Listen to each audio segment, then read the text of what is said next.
Hey everyone, welcome back to On Purpose, the number one health podcast in the world. Thanks to each and every single one of you who come back every week to listen, learn, and grow. I am so deeply grateful for our trusted, committed community that shows up every week. And today's guest is someone that I met a few years ago now. We've been going back and forth trying to make this happen with both of our schedules, with the pandemic, with COVID, with everything else that's been going on.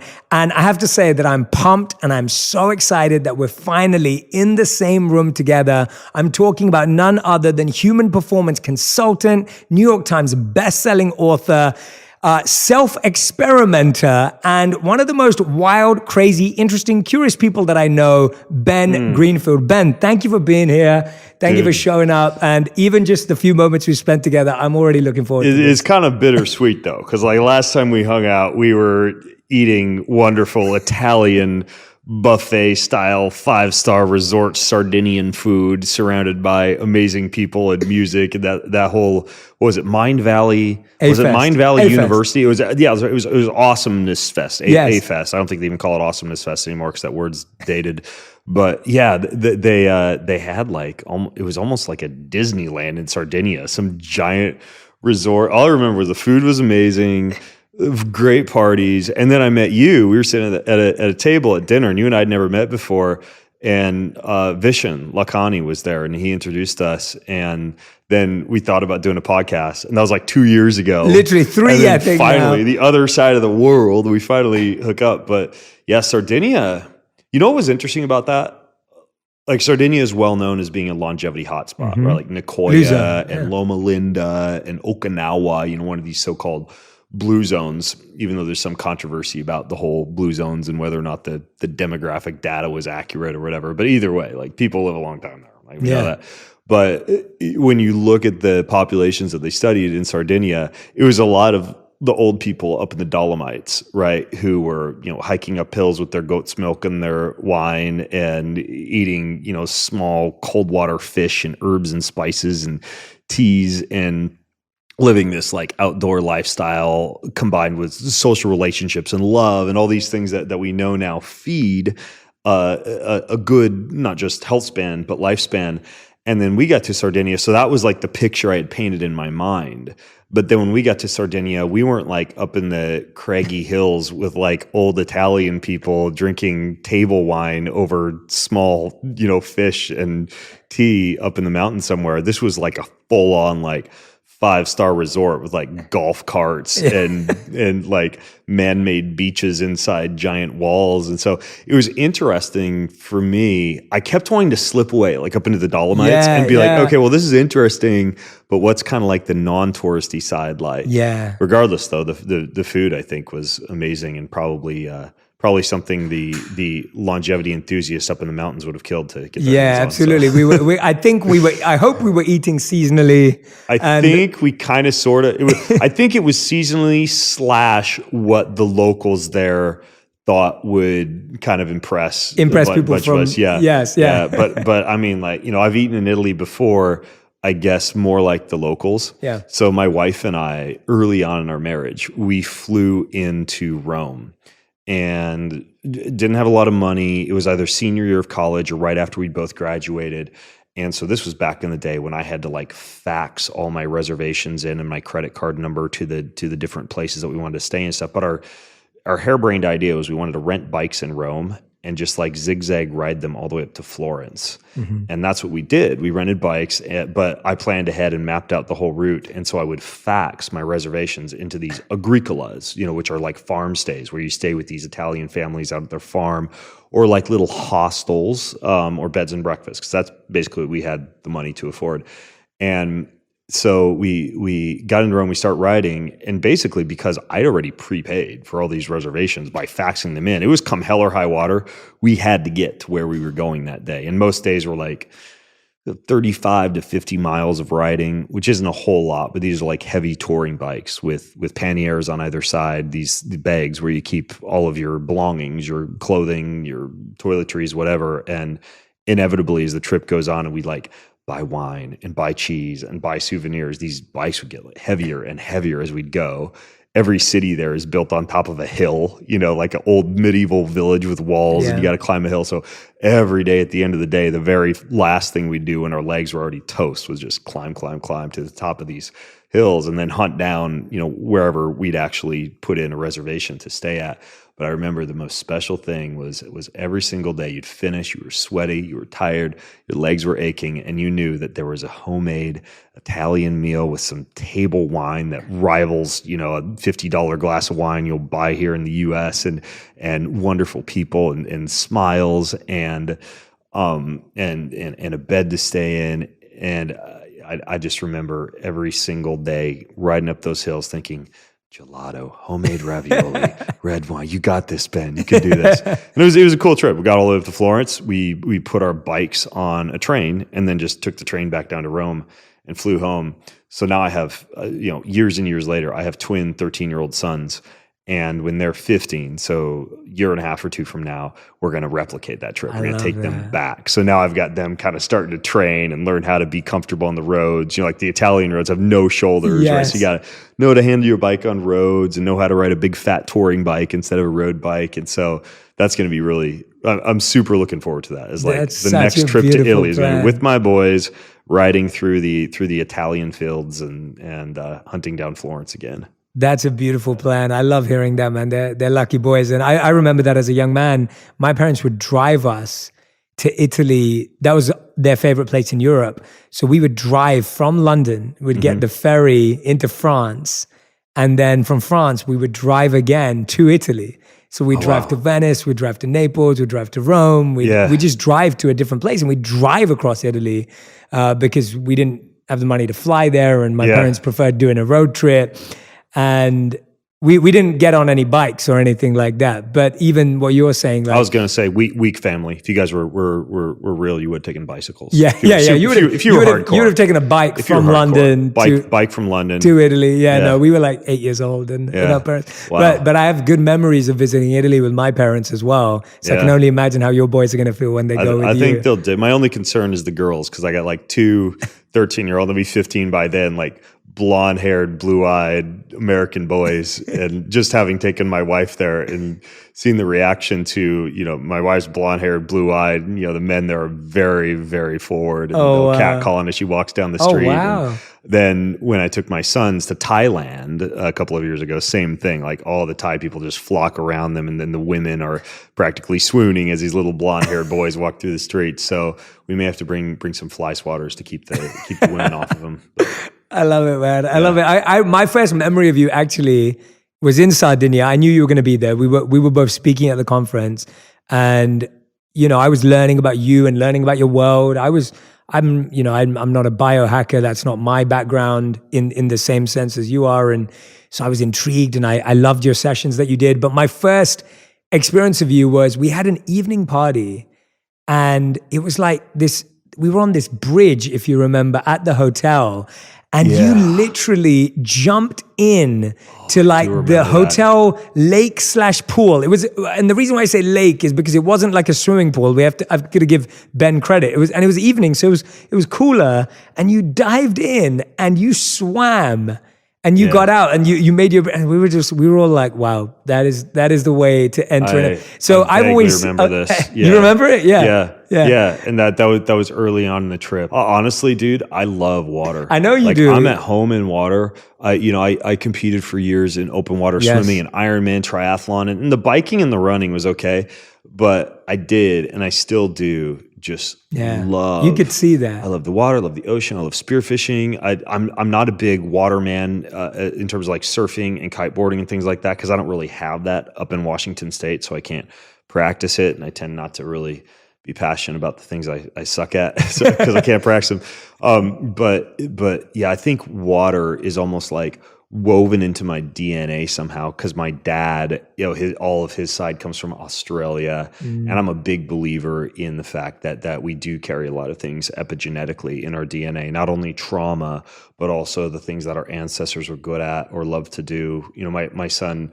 River dreams a lot about snow and ice and Finland and trekking up snowy mountains in the cold. And it's interesting because my wife, Jessa's whole side is like Northern European, up in the area around Finland and Estonia and Switzerland, and some of these more like snowy white places. And it's funny that that's like a repeating dream that he has. And I suspect that it's woven into his DNA in the same way that a love for water is woven into my DNA. And I'm actually super excited because right before I left to come down here to LA, I received a package in the mail. This company called Finis sent me these headphones that you can attach to your goggles, and they're bone conducting headphones, meaning that you can listen to stuff while you're swimming or while you're under the water or while you're spearfishing or whatever. So they conduct the sound through the bones on either side of your head rather than your ears, right? So you don't have to worry about like the wires and everything. And then they sent me these goggles that have like an in-screen display as you're swimming that show you how many strokes you've taken and how far you've gone. So, perhaps it'll just suck all the enjoyment of swimming out of me because sometimes excess technology can do that. But, just water toys like that, I absolutely love. And we don't live near water where I live. We live on about 10 acres of isolated forest land up in Washington State, which is great. We have goats and these cute little Nigerian dwarf goats and Icelandic chickens and a bunch of garden beds and all sorts of like old growth forest where there's all sorts of wild plant edibles like, mint and plantain and nettle and white-tailed deer and turkey and coyote. And it's a great place, but there's no water right there. So now I'm building this natural pond. And then just to scratch my swimming itch, I got one of those swim pools that's it's like 20 feet long, but it has the super hard jets. Yes. And you attach like it's like an elastic band to your waist, and you can swim against the current. What are they called? There's a name for those pools. Mine one's called an Aqua Fitness. It's the ones you see Michael Phelps advertising in the back of airplane magazines, like that kind of thing. But then I keep mine because I'm a huge fan of like the power of cold thermogenesis and cryotherapy for just for fat loss and your nervous system health and your cellular resilience. I think most people live in the comfort of temperature too much. And when we look at longevity data, when we look at health data, when we look at nervous system and cellular resilience, constant exposure or regular exposure to stresses of heat and stresses of cold is so good for the human body. So I have a sauna, and then I have this pool, but I keep it cold. Yeah. What I mean by that is I don't heat it. Yes. Right. So in the summer, I'll swim at like 60 degrees or whatever it gets up to. Then in the winter, I'll go out there and swim, and it'll be like almost break through the ice temperatures. But I get in that thing almost every day and swim, and it just puts a big smile on my face. Yeah, I've been going to this place called Pause in West Hollywood. Yeah, I know Pause. So I've been going there every week with my wife. They have float tanks there too. Yeah, so we go there every Saturday, and we do the sensory deprivation tanks for about an hour, and then we'll both go and do 3 cycles of the sauna and cold plunge together for another hour. You feel like $1 million and afterwards. We do it every Saturday morning. It's become our morning routine ritual on Saturday. We wake up, once we've done our meditation, 10 a.m. we head over, and then 10 a.m. to noon we're there. And it's just been, I've heard that for a long time. And as monks, we took cold showers. We were in India, so it was hot plenty of the time. So you always experienced uncomfortable amounts of heat.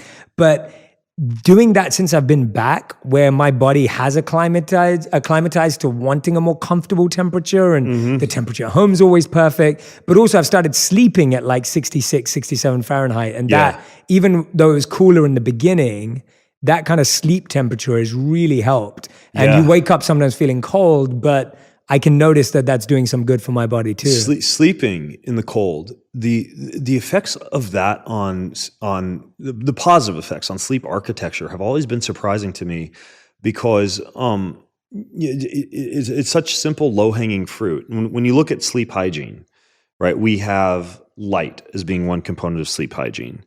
So what I mean by that is your sleep cycle begins in the morning, meaning that the more sunlight, the more of these, like, if you're looking at this from more of a biohacking standpoint, like the infrared light panels that you can use to simulate sunrise in your office that you can shine on your whole body, or an infrared sauna, or these blue light boxes that they sell for desktops that are used for seasonal affective disorders, or of course sunlight being, the top of the totem pole for any of this stuff.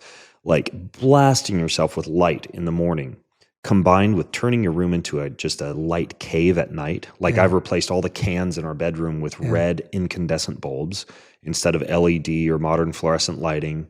So that's for the late evening before you turn off the So lights. my master bedroom, my son's bedroom, and our master bathroom are all red incandescent bulbs. No regular bulbs. Like whenever you turn on the light. Yeah, all red. No dimmers, because dimmers, and we're kind of getting into the weeds a little bit here, but dimmer switches on lights, they cause a lot more what is called dirty EMF or a high amount of non-native electricity that doesn't jive well with human cellular function. And so we don't use dimmers, but we just replaced all the cans with red incandescent. The reason for incandescent being that even though they're slightly bigger power hogs on the electrical supply, it's not that big of a deal. It might be an extra $10-15 on your electrical bill every month. So it's nothing too big to worry about. Yeah. But they also they simulate the natural red spectrum of sunlight, and the same as our ancestors might have experienced during torchlight or firelight at night. So all of the bedrooms, anywhere where there would be a sleeping place or a place where you might get up to pee at night, it's all red incandescent. And then all of the computers, like my son's computer, my wife's computer, my computer, we have a program installed on that called Iris, and Iris just kind of sucks all the high temperature light out of the computer screen at a specific time of day. So it's very eye friendly as the night comes in. And you can have that on your phone as well? No, but for the phone, so I do Iris on the computer, and then for the television, even though we don't watch much television, I have a box installed on that called a drift box that decreases all the blue light from the television. And then for the phone, obviously a lot of phones have built-in native night mode, but for the iPhone in particular, which is what I use, you can Google iPhone red light trick, and you can actually set your iPhone so it literally just like sucks all of the blue light out of the phone and turns it dark red, kind of like how a lot of people who will do a dopamine fast will switch their phone to black and white for a week, which I think is a great idea. This will switch it to red. And so you combine all those factors along with preferably, and I'll do this a lot of time when I travel because I just don't have as much say over the light bulbs in the hotel room or whatever, wear the blue light blocking glasses, right? At night especially. And so basically you're just blasting yourself with natural and blue light in the morning and then complete absence of that same light at night. You want to get as close to just what would looking at fire look like at night. So light is one, and it's interesting because light can also be used to shift your circadian rhythm backwards or forwards. So let's say we weren't sitting here in LA. Let's say we were in New York, right? And so my wake time in New York being, let's say 6 a.m. would dictate that if I were back home on Pacific time, that's like 3 a.m. And if I'm in New York for a week, when I get back home to Pacific time, my body's all of a sudden waking up at 3 a.m., which is annoying and problematic. And I don't want to get up at 3 a.m. because there's not a whole lot going on. And I'm a total fan. Like I'm an early morning guy. Like I usually get up 4:30 or 5, but 3's pushing the envelope. 3's like you're dead by 11 a.m. Yeah, totally. You don't want to talk to people and you need a nap. And so anyways, the trick there is when you're waking up at 3 a.m., if you do wake up and you have to get out of bed and you're going to get up, you're going to maybe go do some yoga or read a book or whatever,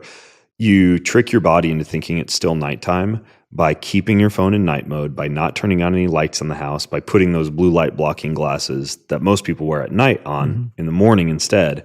And when the time rolls around, when you actually want to send a message to your body that this is the new time to wake up, like let's say that's 6 a.m., then you flip on all the lights and you blast the body with light. And after 2 to 3 days of doing that, it's remarkable at how quickly you can shift your circadian rhythm so you won't be backwards or forwards using light. And again, kind of like back to the whole biohacking realm, there are even, in addition to those light producing boxes that you can put on top of your desk, they make ones that you can put in your ears. They look like headphones. They're called a human charger, and they blast your head with this blue light in either ear. What? And then there's also a pair of glasses that you can use called you don't even need to see that light. Your entire body is a light receptor machine. And that's interesting because you could wear a sleep mask at night, but if your room's really light, like if you don't have blackout curtains or there's lots of blinking things in the room, or you walk into a hotel and you turn off the lights and all of a sudden it looks like a spaceship because the TV and the Wi-Fi and everything, like even if your eyes are covered, all that stuff hits your skin. Wow. So when I say dark in the room, like I make sure it's really super dark. But you were talking about temperature too. Obviously temperature that's like the second component of sleep hygiene. So with temperature, I think you said you're doing what, like 65, 66? Yeah, around that too. I find, because I coach some people still for their health and for their sleep and everything. So I get to look at a lot of data from an Oura Ring or from a Whoop or whatever wearable somebody is using.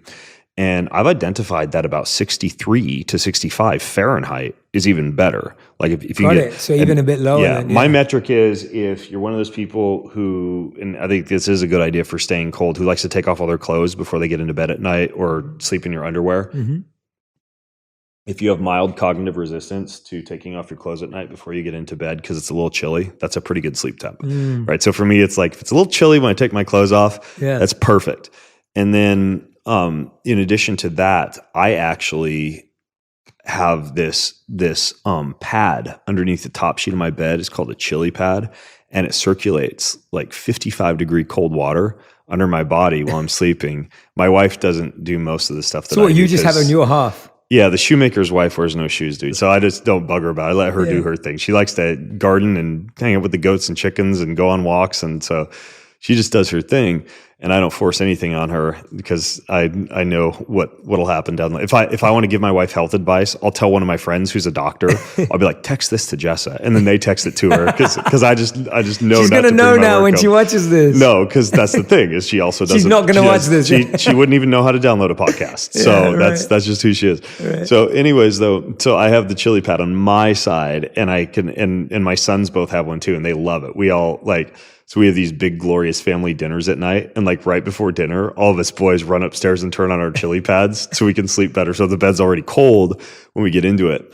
Another thing that you can do, and it's a little bit paradoxical, but it actually works, is you can pull on wool socks before you go to bed at night. And when your feet are warm, there's these little vessels are called anastomosis or something like that. But it actually allows the rest of your body to stay cool when you warm some of those tiny vessels in the hands and the leg. So you'd think wearing wool socks to bed would keep you warm, but just like wear wool socks and little else, and you can actually cool the body with that method too.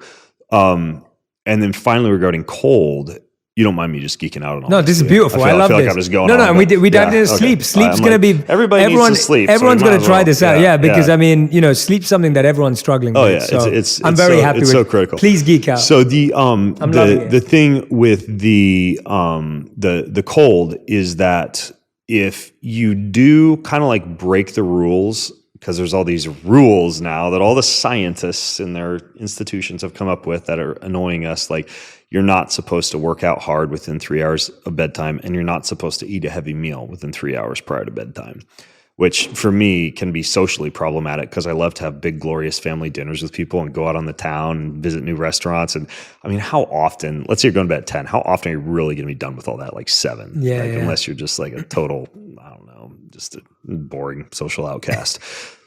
Sorry to all the people who aren't eating dinner, but basically it's not that hard. You just get the body's core temp back down. So if it's the winter and I finish at dinner, I'll go for a brisk walk outside in the cold weather. And if it is the summer or warmer season, just like a lukewarm or a cold shower before you go to bed. Like my sons and I just went down and watched the fights down in Vegas when it was like 115 degrees on the strip, and we'd walk every night. We'd walk home from the fights and the shows and everywhere we went. And every night before I get into bed, there's a little bit of resistance to this, but that's okay. You can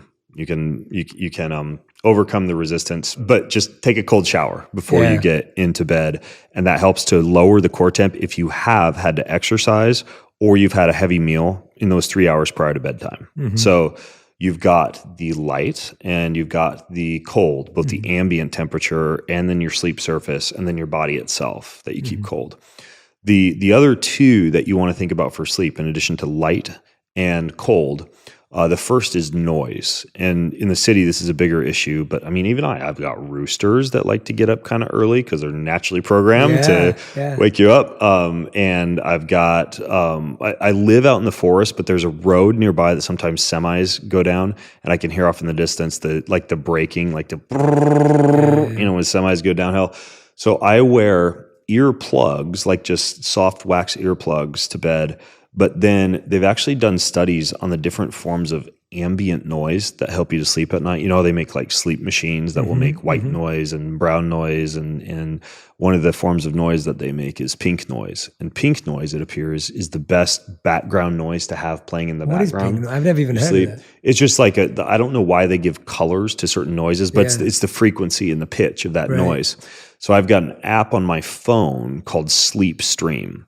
I think it was free, or the cost was incidental, but it's got all these different like sleep tracks on it, and I don't use anything on it except the pink noise function. So my phone goes in airplane mode next to my bed, and then I push pink noise on, and I put the earplugs in, and then I'm covering up all those ambient sounds. That technique works a lot better when I'm traveling, when I'm staying in a hotel near busy roads, when I have a roommate or something like that. If I'm at a conference and I'm sharing a room with somebody and they're getting up early or they're going to bed late. So the sound is another component, especially if you're a light sleeper. And then the final component is safety. And a lot of people don't think about the safety component. So your bed should be a place where from a nervous system standpoint, you're not wired up in work mode. Your sympathetic nervous system is not activated. If anything, the bed is almost like an anchor that activates the parasympathetic nervous system. Well, if you are one of those people who has business books on your nightstand, or maybe you open your laptop up at night, or really at any other time during the day, that would give your body the impression that the bedroom or the bed particularly is an appropriate place to work. I would say even that television, just because psychologically, we as humans are still hardwired to see that television, and it's as though a whole bunch of other people and other experiences are in your bedroom. Not to mention the fact that there's some really interesting data that television can replace dreaming, right? So essentially, we live now in an era for the past several decades where all of the colors and imagery and imagination and visualization and creativity that your brain should be churning out during sleep at night to process memories and to process trauma and to process creativity, a lot of that can be replaced by staring at a television before you go to bed at night. So I don't have a TV in the bedroom for those reasons, and also for the light reasons, and also for the reason that I want my body to associate the bed with pretty much nothing but sleep and sex, and then I'll keep a boring book or a work of fiction next to the bedside. Now, I used to, when I'd get to a hotel room, I would just plop on, especially a small hotel room, like a suite, usually you've got more than enough room, but the small hotel rooms, a little crappy workstation in the corner or whatever, if that, I'd just plop on my stomach on the bed and open up my laptop. I think a lot of people know what I'm talking about. And, just lay there on your belly and work on the laptop because it's a comfortable spot to do that. And the problem is that sends your body this cognitive signal that the bed is the place where you work. So now I always make sure my laptop, even in a single room hotel room, is not in the bed. And that sends the body a message that the bed is a safe place, not a workplace, not a stressful place, not an emails jumping out from your computer place. And if you really want to take that safety thing one step further, this has become quite popular now, this idea of gravity blankets, meaning folks will sell like these 10, 15, 20, or 25-pound gravity blankets. And it sounds like it would be totally paradoxical to what I was saying about staying cool, because it sounds heavy.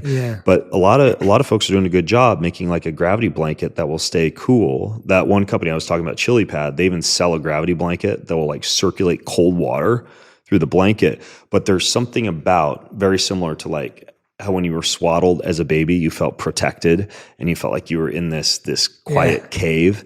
It's that feeling when you pull on the gravity blanket.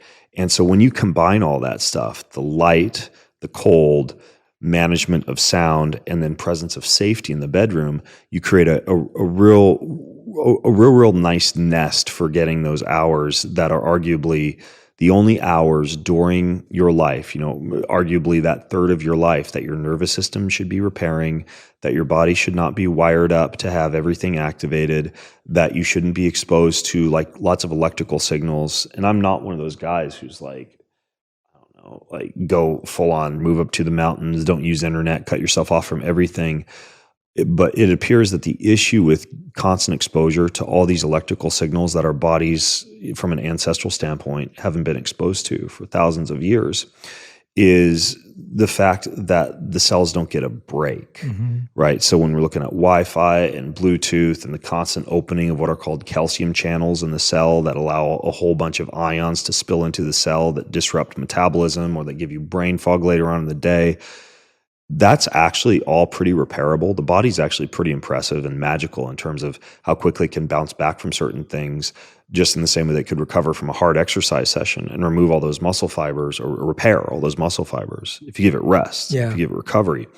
The thing is, it's the same thing with electrical exposure. Like if you can turn your bedroom into a safe, quiet, cool place that also doesn't have a whole bunch of plugged in, like Wi-Fi routers and phones, et cetera, you're all of a sudden giving your cells a chance to just go, it's like when people camp, and they're just cut off from all that stuff. They feel great when they come back.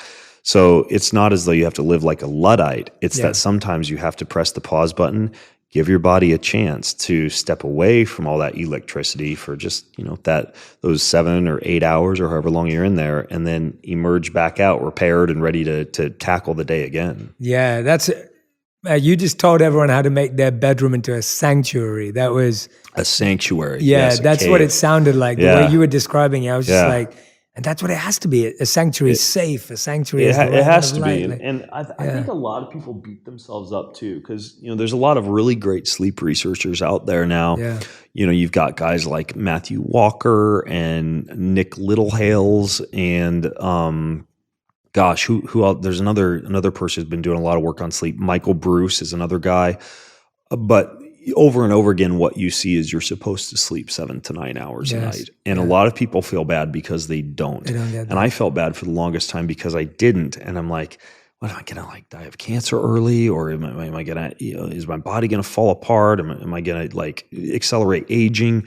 Because I've got too much going on, or my body just my eyes open wide at 4:30 and I just want to go crush the day, right? Which I think many people who are dialed into perhaps some of the things that you talk about, like your ikigai, your life's purpose, your plan de vida, speaking of Sardinia, this idea of your purpose for life. Well, if you have a really strong purpose for life, sometimes you wake up in the morning and you're just like, baby, let's go, bring it on. And for me, with our big, glorious family dinners, and I read my son's stories at night, and I play the music on the guitar, and I'll make love to my wife and read some fiction. So, even with all that, I can usually do a pretty good job being close to asleep by 10. Yeah. But getting up at 4:30, that's 6 to 6.5 hours. So the thing is that if you do that, but also you take a nap, like a post-lunch siesta, for example, the siesta, even if it's 20 to 45 minutes long, can simulate what you get out of a full 90-minute-ish sleep cycle. So the way that I live my life is I sleep 6 to 6.5 hours a night, and then like clockwork after lunch every day, or if I have a meeting after lunch, sometimes it's slightly later in the afternoon. I try not to push it too close to bedtime because you want some sleep drive going into the night. I take a nap. I take a siesta. For me, it's 20 to 45 minutes. Wow. I do this is where some of the biohacking comes in. I'm like, okay, I got 20 to 45 minutes. I want to make this effective. Yeah. So what I do is, I have something similar to that sensory deprivation float tank that you use down at Pause. Yeah. I actually had a float tank for a while, but it was too much upkeep for me. I can imagine. I got rid of it. The magnesium. It's just my whole basement looked like a freaking pool house. So I have what's called a hyperbaric chamber, which is this chamber that they use in hospitals for repairing wounds, and they'll use it for cardiovascular problems and increasing red blood cells. And it pressurizes you at about what's called 1.4 atmosphere. So it's you're 23, 25 feet under the ocean with the pressure, but then you're breathing pure oxygen. And so the combination of the pure oxygen plus the pressure drives that oxygen into the tissue, accelerates repair, clears the brain. I mean, even if you weren't napping in it, you feel amazing when you get out. And so I climb in that, and I like it too because I have to zip myself up, and it's kind of nobody can get to me. It even takes 3 minutes to decompress me. So if the house caught on fire, I'd be kind of screwed. But I climb into that. So I'm just I'm locked off from the world, right? And then I have a couple of technologies that I use. One is called a HAP-B. Oh yeah, It's I've seen those. have you seen this? It's super cool. Tell me, yeah, I've been messing around with it for like 5 months now. It uses a magnetic signal that simulates the same molecular signal of a few choice compounds. Like for simulating wakefulness, you could choose like the caffeine setting, the nicotine setting.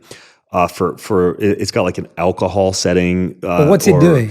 So basically all it does is it causes your cells to respond as though that particular molecule were attached to the cell receptor without you actually ingesting a compound or taking a supplement or consuming something that's going to stay in your system for a long period of time. So let's say I want a wakey prior to going out to a dinner party. I could put it in coffee mode, right? Put that around my neck or on my head, get that hit, wakefulness producing hit of caffeine. But then when I take it off, it's not like the caffeine's still floating around in my system. Same thing with a nap. So what I like, so it's in your system only for as long as you have. Right. It's just, it's as though I were blasting you with the electrical signal of coffee without you actually having to drink the coffee, which has a half-life of, whatever, 6 or 8 or 10 hours, depending on how you're genetically wired up. So it's really cool. And I didn't really believe, I'll interview a lot of people on my podcast. I'm like, that's a little woo.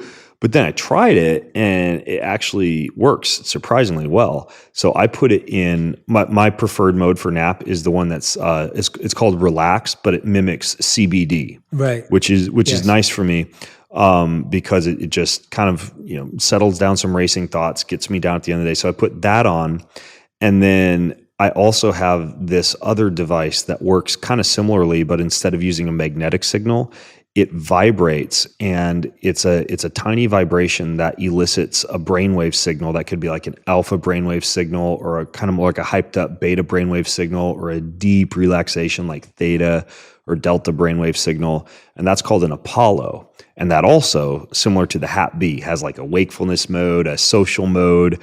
I even put that HAP-B one, which also has an alcohol mode on it.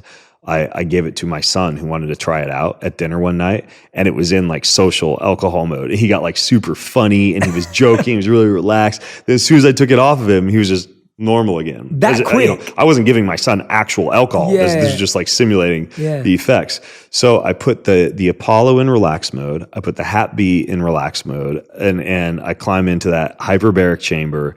And then I've got like lavender essential oil in there, and I lay back, and then I play this track, and I discover a lot of things through podcasting. Mm-hmm. Half the stuff I learn is from talking to people I'm who learning are like right now. super duper smart, who'd normally never give me the time of day, and I get to pick the brains of these scientists. Well, you're and doing that for me and today, physiologists for like 90 minutes twice a week. So it's way better than my college education, just talking to all these people and finding out what works and what doesn't. But a couple of years ago, I interviewed this guy who has a company called New Calm. Yes, and New Calm has an app that plays special signals. This sounds like 8 billion other apps out there that will play like relaxing signals at night. There are a dime a dozen on the App Store, but this one in particular, it just seems to work for me. Most notably in the way that I can put it on like 20 minutes, and I'm dead to the world within like 2 minutes of that thing playing. I'll wake up at the 20-minute mark and feel like I've slept like an hour. This is something else. Yeah. As a matter of fact, I asked the guy when I interviewed him, well, could this just replace like the pink noise that I play at night? And he said, no, don't do that, because it pushes you through a sleep cycle so well that if you put it on to sleep at night, you'd go through your sleep cycle from, let's say, like 10 to 11:30, then you'd wake up wide awake at night, right? So this is something that's better, in my opinion, for naps. The other time I'll sometimes use it is if I wake up, let's say at like 3:34 and I want to snag an extra 30, 40 minutes of sleep or whatever, I'll put it on that. So I do the nap with the Apollo, the HAP-B, the hyperbaric, the oil, and then the that HAP-B. And even though I'm sleeping 6 to 6.5 hours a night, I get up from that nap and I'm kind of groggy for like 10, 15 minutes. Yeah. But what I do is I go and I jump in that cold pool, right? And then I'll have some kind of stimulant. Like I'll just pop a piece of nicotine gum, or have a little leftover coffee from the night before, whatever. And then boom, it's like I have a second day. Wow. I feel amazing. I'm fully present with my family that night at dinner. Whereas if I push through that afternoon slog, it's just kind of like you get to dinner and you're just kind of like, I can't wait until bedtime. Yeah. And I don't like that feeling personally. I'm just impressed at your charging skills. Like you must have the most organizing charging schedule for all these devices. What's it? They all need to be charged. They all need to be like, I'm impressed. Like most people can't even charge their phone. You're like here, it's charging kind of 7 devices. Like so, it's amazing, and I mean that genuinely. I'm not just I've got one charging station in the dining room that I just kind of keep everything plugged into. So I've got like 4 or 5 devices that I'm kind of charging during the day. Or the reason that I plug them in is not because they have a low battery life and they need to be charged.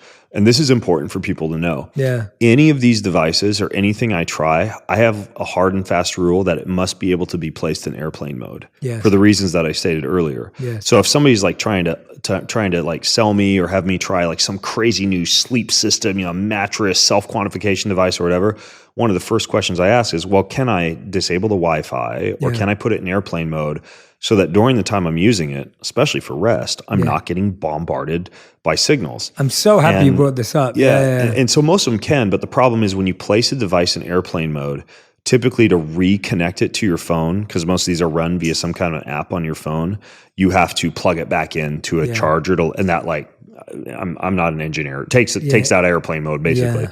And so a lot of times I do have to like plug things in, get up from my nap, plug the Hap B and the Apollo in so they're ready for the next day.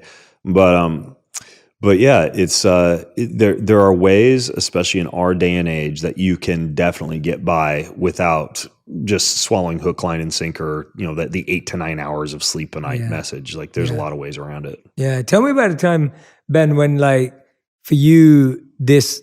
You've always been athletic. You are an athlete. You've been an athlete. You spoke about it before, but you also mentioned that there have been times when you didn't feel this way, and I want to hear a bit about that, about how your life was before you really understood the body as deeply as you do today. Because I feel like for a lot of people when they see you, like to me as well, and I really mean this in a genuine way, I see you as like, wow, this guy's like just really understands the body, really understands the mind, and you're an expert, so you sound like an expert, but I know for a fact that you weren't born that way, and that's not how you've always been, and I'd love for people to hear about that journey around, tell me about a time when you didn't feel boundless, when you didn't feel as, like now it's like how to turn this, and you play with this, and now it's an experiment, and it's fun, and you enjoy it. Tell us about when you kind of were like, did you ever feel broken health-wise? Did you ever feel like everything was just a mess? Were you ever in the place that most of my audience may be feeling like, where they're just like, Jay, I'm just struggling to get out of bed in the morning. Like, I don't sleep. I've got like, I'm bloated. I'm feeling gassy. Like, tell me about when you felt like you were at your worst as opposed to what we see now. There's 3 things that I want to tell you right now. When I was a kid, I was homeschooled K through 12. The emphasis of my homeschooling was really more on a classical education centered around Latin and logic and rhetoric and the great books and tons of reading, which I loved. My happy place was the library, and my parents would have to take me out of the bedroom and almost like threaten me with punishment if I wouldn't come out and socialize with people because I just wanted to be in there with my books. I played the violin for 13 years. I was president of the chess club. I loved to take apart computers, right, and design video games and figure out how my hard drive worked, and was an early adopter of a lot of these technologies in a very geeky way. Prior to the advent of social media, et cetera, when it was, you actually had to kind of have a working knowledge of some of these technologies.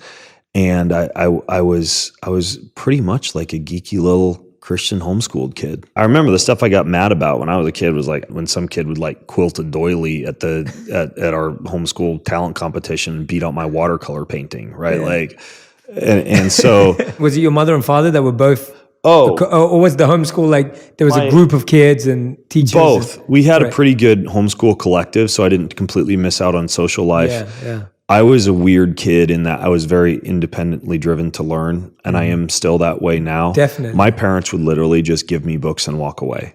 They would literally give me the whole year's math curriculum and then just like make sure I took the tests. Yeah. My siblings were not the same and needed a lot more kind of hand-holding, but I've always been curious and driven from an independent learning standpoint. Yeah.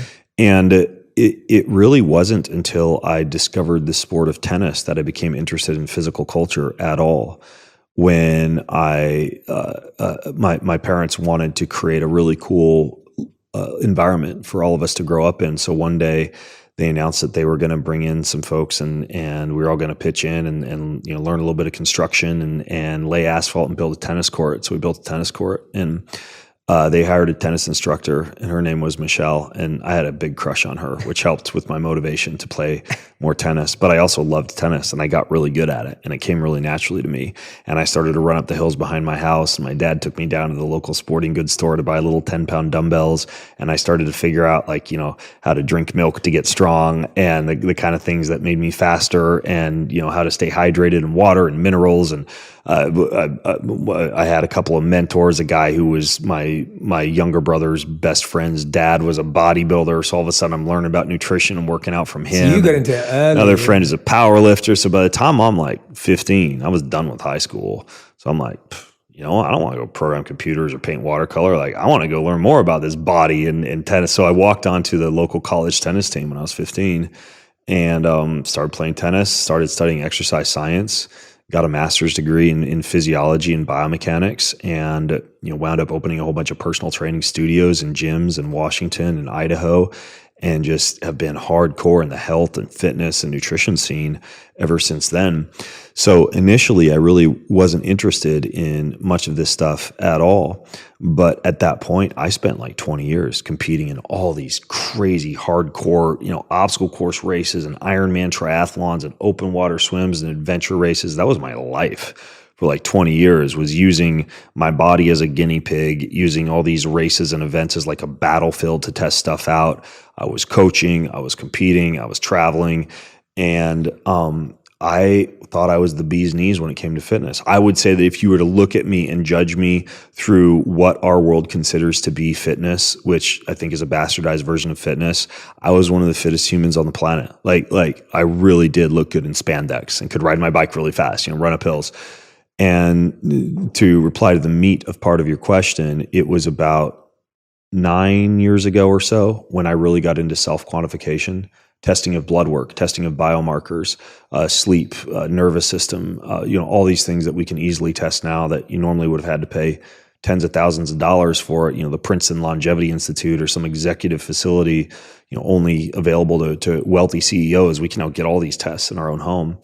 And I got super interested in this stuff, and I started to get all these tests, and I realized, oh crap, like I'm fit on the outside, but I'm dying on the inside. High inflammation, low testosterone, dysregulated thyroid, gut inflammation and gut issues and constipation and brain fog and all these issues that technically somebody with like low body fat and muscles who can like run and lift weights, you wouldn't expect to have. Yeah, that's what. But really, true fitness is not about going to a little fake box at the beginning of the day and pushing fake heavy things around for an hour and then walking out and assuming that you're good to go and maybe kind of sort of eating healthy like a protein bar or Trader Joe's or whatever. Yeah. There's so much more. There's so much more when it comes to the body. And that's what I began to discover. My first big book that I wrote called Beyond Training was just that. It was like, okay, so as an athlete, there's all these other things like digestion and hormones and endocrine system and inflammation and blood sugar regulation and immune system integrity and all these things that we don't think about when it comes to what it truly takes to have long health span and lifespan. And so what I discovered along the way was all of these things Men's Health Magazine or Women's Health Magazine or whatever will tell you how to exercise and how to eat healthy. Okay, maybe sometimes they miss the mark a little bit, but for the most part, it's not rocket science for somebody to go out there and figure out, okay, eat real, whole food that's recognizable, that preferably is as close to earth as possible, and then like move your body, lift heavy stuff, and occasionally breathe hard, playing tennis or soccer, high intensity interval training or whatever. Like we've kind of cracked the code on eating healthy and moving, and most people can find that information for free pretty readily. But what most people don't pay attention to are all the things that the body really truly needs to be optimized, to produce ATP, to produce energy. And this is a big part of what my last book, Boundless, was about, like light and how the photons of light interact with the human body to charge up the mitochondria to allow it to be able to produce ATP. The negative ions and the electricity produced by the planet Earth that dictate when you're outside barefoot or you're touching trees and rocks, you're soaking up all those negative ions and just restoring the natural state of electricity the body, which is like a battery, is supposed to be in when you get exposed to stressors of heat or stressors of cold. There's enormous variants that spring up in the human body, like heat shock proteins and cold shock proteins and blood flow and nitric oxide. When you drink pure, clean water that's chock full of minerals, right? Trace liquid minerals or sea salts or things like that, that carries that electrical charge through your body. And I began to realize, holy cow, I thought you're just supposed to like go to the gym and eat a protein bar to be healthy. Yeah. But oh my gosh, it's like sunlight, it's magnetism, it's water, it's earth, it's heat, it's cold, it's positive relationships and love and gratitude and all these things that we forget about when it comes to being a full, complete human being. And so that was when the light bulb happened for me, when I realized I'm healthy on the outside, but I'm dying on the inside. And there's all sorts of avenues that this entire fitness world has yet to explore when it comes to what it truly means to have, what I talk about in the book, what I call boundless energy. Yeah. So number one is, no, I didn't always like this stuff, but I gradually developed a love for it. And I think my curiosity, my independent drive to learn, and the fact that I was a real geek just tended to fuel my drive to learn a lot of these things about how people can really feel good. And then number two, I, after 20 years, realized my own mistake of just like beating up the body and expecting it to bounce back and thinking that was true fitness. And then finally and this is where I'm really driving a lot of my platform, my teachings, what I really want to focus probably for the rest of my life on, is the fact that we can achieve all these things we've been talking about, Jay. Mm. You can sleep like a champ, and you can have, if it's important to you, whatever, 6-pack abs or veins in your abs, or, be able to do a triathlon or an obstacle race, or just like rule the CrossFit box, or, anything else that might be important to you. Have a full head of hair, defy aging, low wrinkles. Like how many close to $1 billion industries have sprung up around us trying to optimize ourselves as human beings. And yet at the end of the day, because I see this over and over again, not only in having experienced this myself, but having seen this in many of like the wealthy and successful executives I coach and pro athletes I've worked with, and people who appear on the outside to be crushing it in life. At the end of the day, none of this is fulfilling. Mm-hmm. None of this is ultimately fulfilling. Mm-hmm. Okay? Like I can literally be like pose on the cover of a magazine, whatever, with girls draped off of each arm, eating $100 steaks for dinner every night and experiencing, what many people would covet as an amazing life. But I got news for you. I'm not happy in that state. And I've seen a lot of people also not be happy in that state, because there is a yearning in our soul. There is a hole in our soul. Right? There is this deep longing for some kind of fulfillment that in my world, we throw fitness and a healthy diet and the way you look and the way you perform into. Other people will throw cars, throw money, throw sex, throw homes, throw experiences, throw anything else that seems like it might be that one thing that you finally discovered that's going to be the ultimate key to fulfillment. Right, I finally about to cross the finish line of that Ironman triathlon. Oh boy, life's going to be different after this. It's going to be different. I've done it, and now I can just be on cruise control the rest of my life because I've checked that fulfillment box. Mm. But at the end of the day, none of that stuff is fulfilling because, people came before me who have identified this. This isn't new information that I came up with myself. But there is this, a great writer and theologian named Blaise Pascal would describe it as a God-shaped hole in our hearts, eternity in our hearts. And the only thing that's going to fill an infinite abyss, an eternal abyss, a God-shaped hole in your heart is God, is some type of fulfillment that's everlasting, that's eternal. And once I realized that and realized, oh my gosh, like I could train my body all day long, but even though physical training is a little bit beneficial, It's nothing compared to training for forever. It's nothing compared to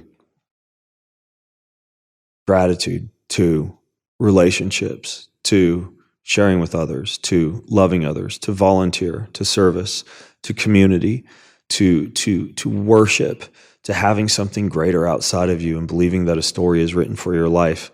And now that I understand that all of these things that I've learned, all these fun little biohacks that we talk about at the end of the day are interesting, but not going to make you ultimately happy. Well, now, if you have been doing those things, if you are taking care of your body, right, and you do have a really good body and brain, you're biohacking, you're fit, and you're healthy, and you're eating well, man, when you put not what I would call the icing on the cake or the cherry on the cupcake, but really lay that on the core, on the foundation of a deeply meaningful spiritual life, then you're firing on all cylinders. And so I think that's what's really important for people to understand is, the wool socks and the chili pad and the hyperbaric chamber at the end of the day. What you should view those as is you should view those as a way to equip yourself to be more impactful with the purpose that you've been given in life, not as your source of happiness. Ben, that was so powerful. And the way you just shared that and the way you even talk about biohacking and mastering the body, from the beginning of this interview, you can tell that it's to have these beautiful exchanges with your family, to have a meaningful dinner. And, when I hear you talk about these things, like it resonates so deeply with me because what you just set up is exactly why we do need to do these things. Mm-hmm. Who wants to be at dinner with their family and be like, have brain fog and have confusion and be stressed out and just be looking forward to bedtime, or to be spending time with their partner but not having the energy to go on a beautiful walk or a hike or whatever it may be.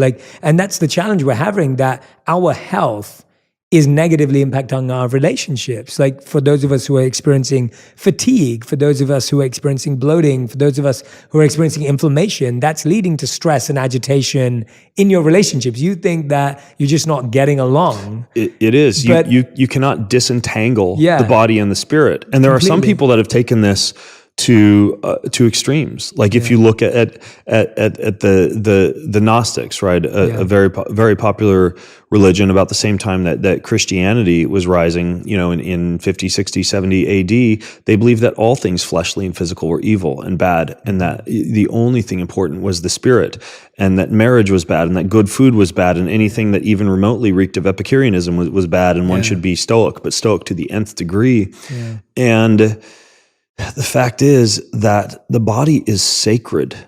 Food is sacred. It's not just this physical, biological interaction with your taste buds. Sex is sacred. It's not just two bodies rubbing together in mutual masturbation. Fitness and even the movement of electrons through the body.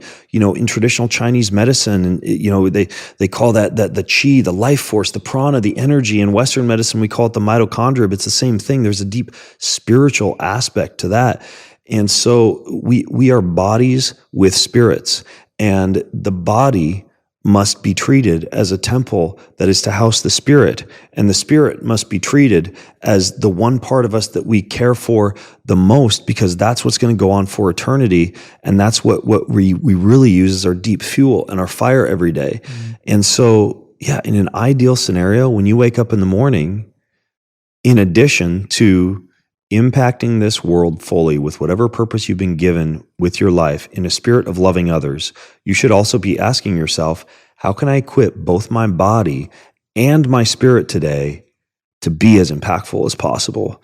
And it's both, and you can have both. You don't have to be like no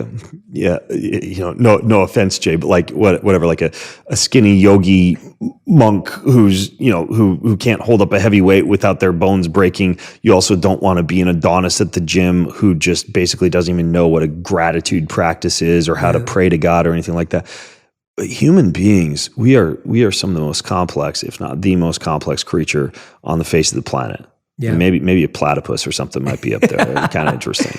But we have the ability to live our lives with this amazing body and an amazing spirit. And in my opinion, there's no reason that you can't have both. Yeah. And man, when you when you get into that state of literally having your cake and eating it too on the highest level, life is amazing. And every single person listening in right now has the capability to get to that level as long as they realize that most people around them have settled for status quo. And if you realize that you actually can rise above, and you can train your spirit and you can train your body, and all of this is learnable, all of this is teachable, all of this is practicable and habit formationable. And I'm going to stop making up words now, but anybody has this within their power to be able to accomplish. Yeah, well said. No, and I feel the same way. You know, for years I focused extensively on the mind. I focused extensively on intention. I focused deeply on gratitude, service, and that's where I spent most of my life, because that's what I naturally gravitated towards. It's what my monk training was based on. It's what my heart was drawn to, and everything you just shared. And I find myself now coming over to the other side, right, and wanting to learn more about the body. Right. And so what you just said is it sits very closely with my heart, because I grew up as someone who dived deep into the spirit and the mind and the heart and the soul, which has been the foundation of anything that I do today. But I have come backwards almost. Yeah. And I'm not saying it's backwards or forwards. I just think I've come to that realization that my spirit can only do as much as my body. And it's crazy because as monks, the order of our priorities were meant to be health, sadhana, service. And so health is health, as you're saying it, your physical, your body, your temple health. Sadhana is your daily practices of gratitude, intention, prayer. And then seva or service is you then sharing that with the world. Right. So the pyramid was meant to be that. Yeah. But some of us, including me, decided to skip that first one and do 2 and 3. Yep. And I'm almost, the reason why speaking to you is so powerful, and some of the things that I've started experimenting with and playing with probably in the last couple of years have been totally that direction of, I now want to understand my body so that I can serve better. Yep. So that I can serve for longer, so that I can have more deep loving exchanges. And that's the goal, right? Yeah. When you come at it with love others, right? Not how do I look in the mirror? No, that's why I never focused on how fast can I run a mile? It's loving others, and in the very same way that the best businesses are not necessarily built on a monetary goal, but are built upon a goal of how many people can we serve, how many people can we touch, how many lives can we affect, and the money will follow. Yes. I mean, for me as a business person, right? Like I have to make a living, and I'm a content producer, kind of like you. Like a lot of my business is driven by me educating people. And when I write an article, or when I record a podcast, or when I'm, doing an Instagram post or whatever it is, I tell myself, okay, my goal, even if there is a product, a solution that's offered here as part of this post or this podcast or this story that someone can go buy, my goal is that someone finishes digesting this content, listening to this audio, reading this essay, looking at this post, and walks away a better person, regardless of whether or not they actually purchase anything. Yeah. Right? They walk away, whatever, knowing more about the gut, knowing more about the hormones, knowing more about the brain, knowing more about gratitude, knowing more about whatever it is that I'm producing content about. And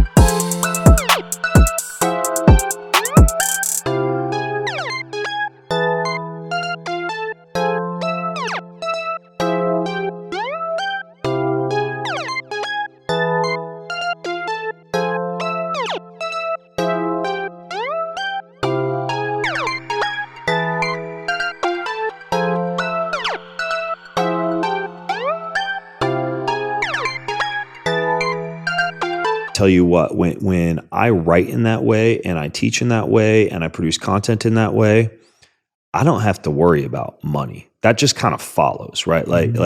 And honestly, it follows in a better way because you create a more hardcore audience that trusts what you have to say because you actually care about them. And that's why you're getting out of bed in the morning. And so it should be the same way for yourself. When you go to the gym, and try this if you're listening in right now. If you go hit the gym tomorrow or you go out, whatever, your basement and, you're breathing hard and beating yourself up and doing your burpees or whatever the case may be, think about how you're equipping yourself to be impactful at work, to be present for your family, to have a lifespan and health span that enables you to be passing wisdom on to your great-grandkids or your great-great-grandkids. That level of motivation that you experience when you're doing things to love others, or arguably also doing things to equip yourself to just be able to more fully savor this amazing planet that we are on, all of a sudden, man, compared to what's the scale going to say today, it's just a much, much more empowering way to train for health. Yeah, I couldn't agree more, man. I couldn't agree more. Tell me, before we get to the final 5 questions of the interview, we're nearly at the end, I want to ask you, if someone, you very emphatically stated that anyone who's listening to this, anyone who's watching can do this, can have both. I'm with you. I agree with you. I'm aligned with you. Tell me about what you said earlier. You were saying, Jay, I still work with a few people on coaching, and you were sharing to me I should sleep between 63 and 65. That's going to be better for me than even 65 to 67. So much of this is habit change. You've created so many new habits in your life, experimented. For those of you who have not read Boundless, when you pick it up, what I love about the book is you break it down into tiny sections around explaining each part of the science, but then giving a practical thing that someone can do today. You have technology that if people want to adopt it. Habit change is a huge part of what you do. Where are people going wrong in their habit change? What have you seen through your extreme experimenting where habit change has actually worked for people? I would say what comes to mind for me first when you ask that question is a big part of it is relevance and understanding why you're doing something. When I was in high school, I really hated math and science. And when I got to college, I just became a standout in math and science because I had a teacher first year of college who made math relevant by tying in a lot of wealth preservation and savings and investing components that made math super relevant to me. And so at that point, I just developed this wonderful love for math and a habit of studying math because it was relevant and I knew why I was doing it. So understand why you're doing something. I think that the importance of education when it comes to habit formation is very important. Yeah. Another one that I rely upon on a daily basis for either stopping habits or making habits is making something as accessible and convenient as possible. Meaning that I am probably, from a fitness standpoint and a consistency of fitness standpoint, probably just about as fit as I've ever been in terms of true health and some of those parameters we were talking about earlier, because partially I really haven't had to leave my house to go to the gym and was kind of forced into that because of COVID. So everything I need is, I got to step over a kettlebell to walk into my gym. I got to walk underneath a pull-up bar to go down the stairs in my house. I have to basically walk past a cold tub every day. And, there's just healthy food strewn all about the house. This idea of surrounding yourself and making everything convenient down to the point where if you're going to go for a run in the morning, having your running shoes and your shorts right there beside the bed, so there's very little cognitive resistance to starting. That would be a second thing that I found to be really useful is making things convenient. I think the last one is, for me personally, and I don't know if this is the way for everybody, but I like, especially when it comes to health habits, to be able to stack things. So anytime that I'm getting healthy, I'm also making myself a better person. For example, I really rarely listen to music when I'm working out. I view my workout as also a chance for me to go to university, right? Yeah. So it's always podcasts, audiobooks. When the going gets really hard, and there's actually some studies that have shown this to be a cool tactic, that's when the music goes on, when you need it the last minute. So you're kind of saving your brain to get to the point where it really, really needs the music, and it's not just kind of used to the music at that point and can actually push past. I do like the red light therapy and the grounding and the earthing mats and the essential oils and this special like water repair device called a Nano V on my desk but I don't go in there and just do all that stuff and have it be unproductive time. Like that's the time when I bang out my first 45 minutes of emails for the day. So I always figure out a way to make something more palatable in terms of tying that habit into something. I mean, I got out of the habit, because I'm a big fan of reading scripture and reading the Bible every morning.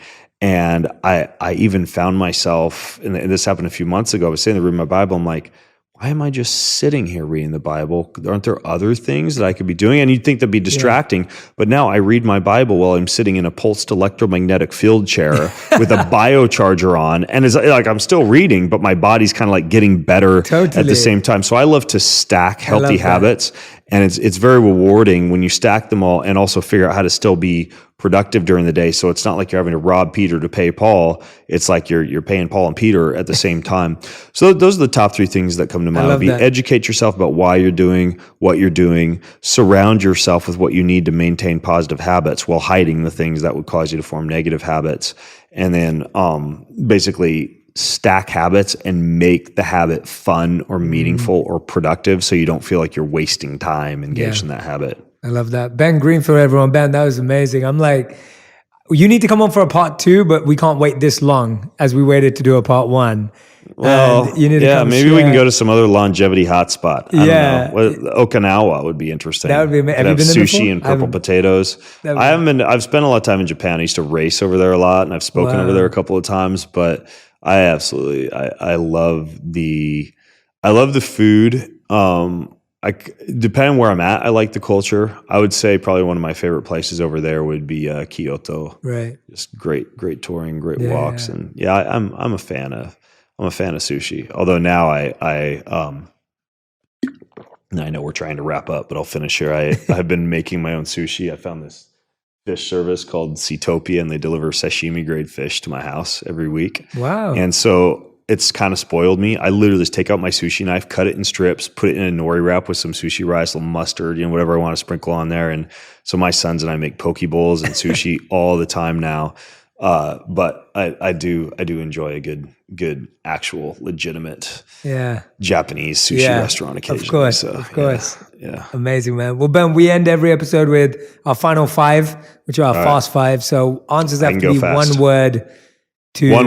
word to 10 words maximum for each answer. All right. So and words have dashes. That's the most important part. Yeah. So the question number 1 is, what is the worst health advice you've ever received?